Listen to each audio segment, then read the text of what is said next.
கெட்டவர்கள்லாம் ஏன் சந்தோஷமா இருக்காங்க? இதை யாராவது நினைச்சு பார்த்துருக்கீங்களா?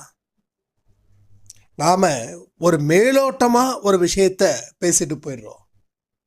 நல்லவனுக்கு கஷ்டம்தான் எப்பயும், கெட்டவன் பாரு எவ்வளோ சந்தோஷமா வாழ்ந்துக்கிட்டு இருக்கான் இந்த உலகத்துல அப்படின்னு. ஆனா இது உண்மைதான்.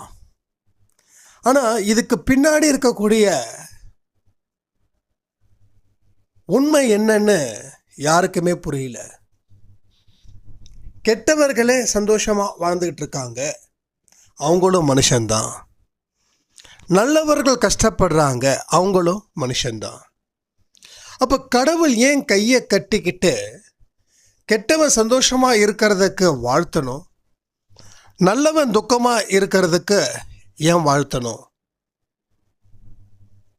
கடவுள் அப்படிப்பட்டவரா? அப்போ கடவுள்